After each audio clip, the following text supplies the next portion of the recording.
14 years old and she used to attend the Queen's High School. But there were cases where she reported to me from first form of being bullied. I didn't take it that seriously because I told her that there were kids who were going to be like this, so she would have to just be strong and try to do the best she can. However, going into second form, the situation got worse.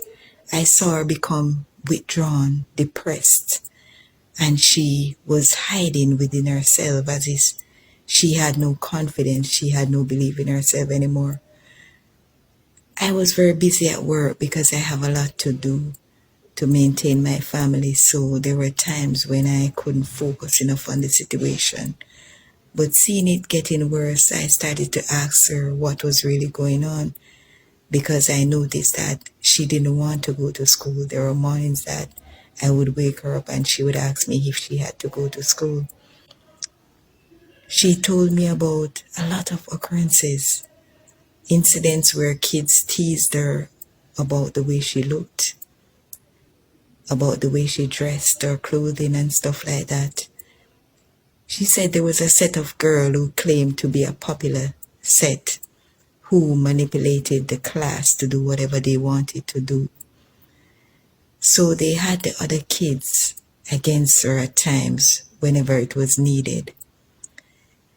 She said they didn't want her in group or group activities.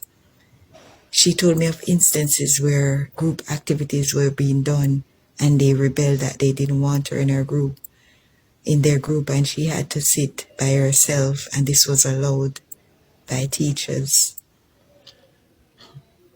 I went into the school authority because, as I said, I saw her become depressed and withdrawn. Her schoolwork was going down. She wasn't doing that well in school anymore either. This they also used against her. When I went into the authorities, after having a meeting with the authorities, the head of the school, I saw that I wasn't getting a good response. Basically what they tried to tell me, to sum it up, is that my daughter had to be a bit more tough. They didn't see it as her being bullied. They thought she just had to be tough and ignore. I told them that I don't think it was possible for someone to be ignore being picked on daily. But they stood by what they had to said. It went even further where the authorities asked me if I wanted them to help me to get a transfer. So I noticed that they wouldn't do much about it, with them saying that. I left the meeting disappointed, but I didn't send her to school for a while, and the fact that I got no call from any member of the school showed me that there was nothing that was going to do about it. Even at the day when I had the meeting, kids came on the corridor and they were mocking her, and I said this to the authorities and they did nothing. However, I decided I would have to pull her from the school because she didn't want to go, because they started to threaten her what they would do to her. Kids told her they were going to rearrange her face. Kids told her they were going to beat her. All this stuff like that.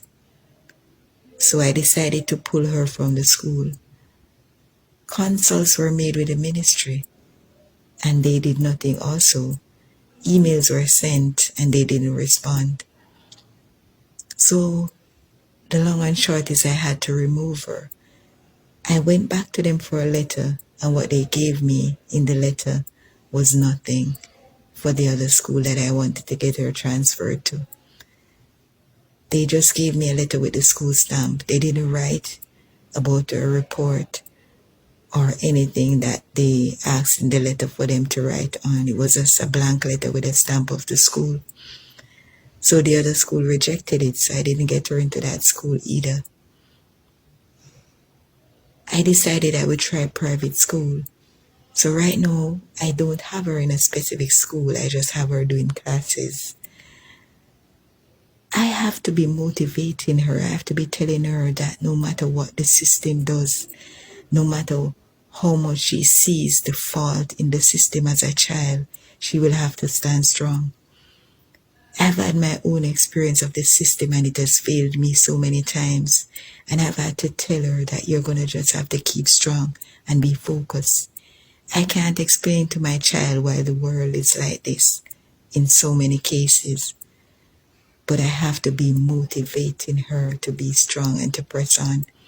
I have to be motivating her to prove to these children that she is not the worst as what they have her to think.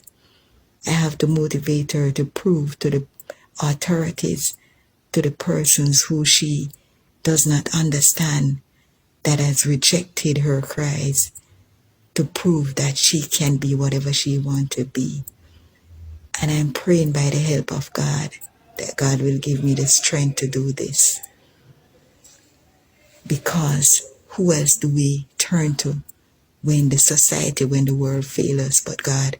Because I'm never going to give up. I'm never going to give up on my child. And I'm never going to give up hope.